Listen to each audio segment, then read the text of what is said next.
Hey, Wembung World Entertainment, and you can see the headline right there, which actually makes no sense. So, Henry Cavill's box office slide continues at Netflix with Kevin Hart.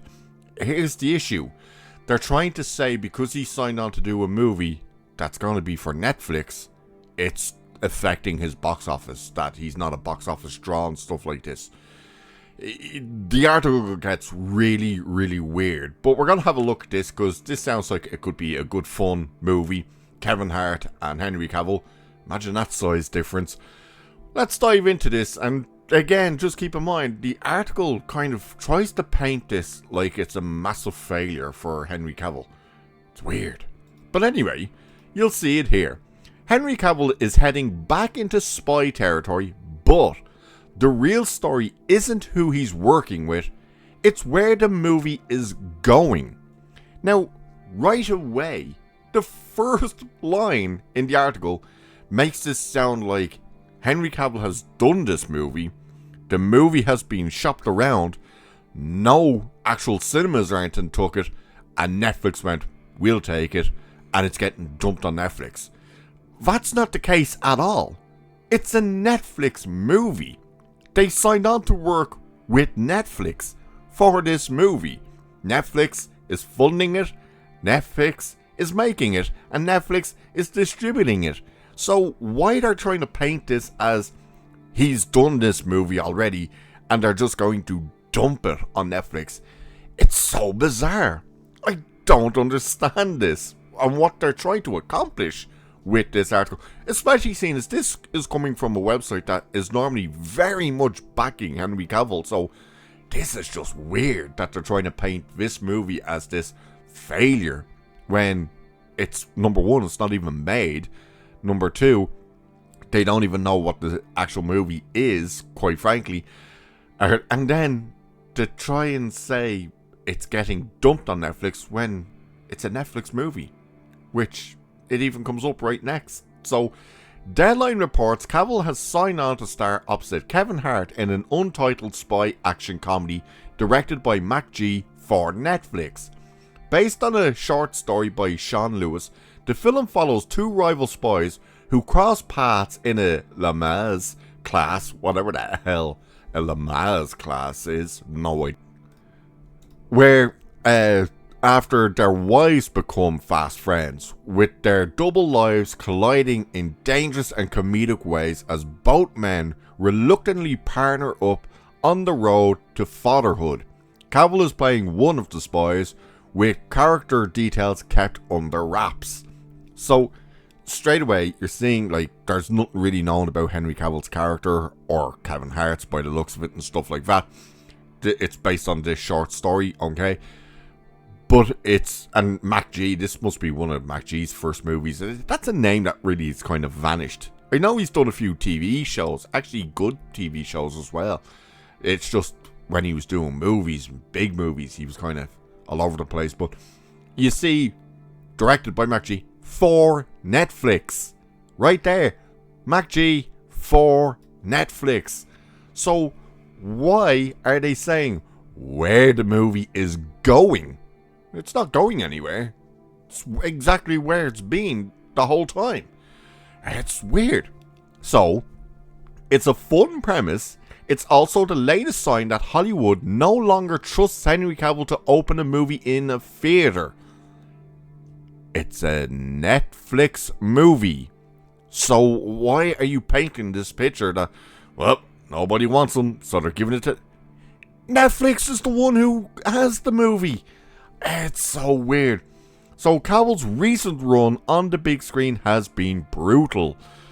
His latest, In the Grey, bombed with just 15.9 million worldwide against a reported budget of around 60 million.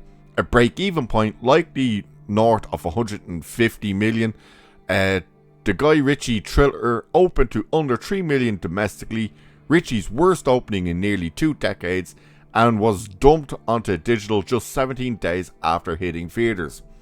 Here's the thing about this movie, In the Grey. They did not market that movie at all. Like, at all.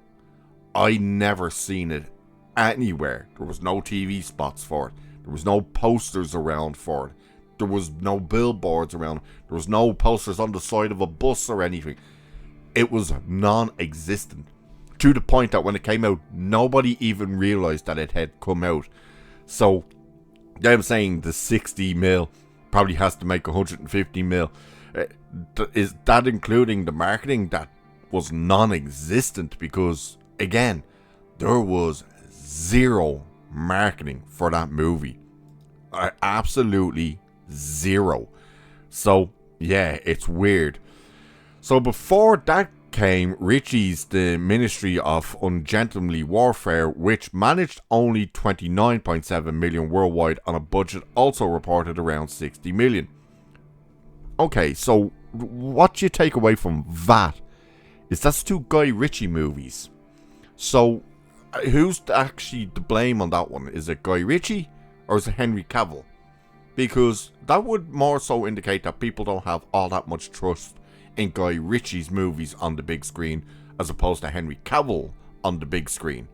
Because Guy Ritchie was struggling for quite a while and he was putting out misfire after misfire. So this idea that, well, is it Cavill or that's bombing or is it Guy Ritchie that's bombing? Plus, once again, this movie right here was also piss poorly marketed. So you know two Guy Ritchie movies that, yes, both star Henry Cavill, that were not marketed at all. Now this next one is stupid because Henry Cavill is actually only in the movie for about 5 minutes in total. And before that was Argylle, the Matthew Vaughn spy movie marketed heavily around Cavill, even though he wasn't really the star, or fucking in it. The bait and switch didn't help. Argylle bombed with 96 million worldwide on a reported $200 million budget, meaning it needed somewhere around 500 million just to break even. 3 spy adjacent action vehicles, 3 bombs. Again, the first 2, was that because of Henry Cavill and people not wanting to see Henry Cavill? Or is it because it was Guy Ritchie and people don't have any trust in Guy Ritchie anymore? Or is it because the movies just weren't marketed?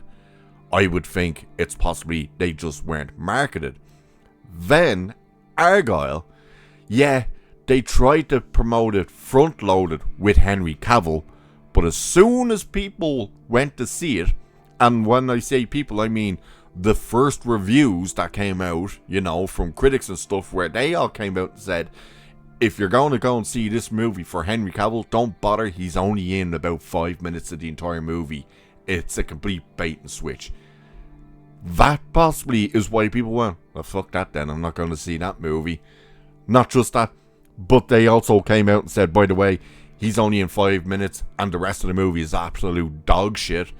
I would assume that might have a problem there. So, and you notice now they're saying Voltron. Here's the part that should worry Cavill more than any single opening weekend. His live-action Voltron movie, a giant robot line-piloted tentpole that looks tailored made for the biggest screen possible, isn't getting a theatrical release at all.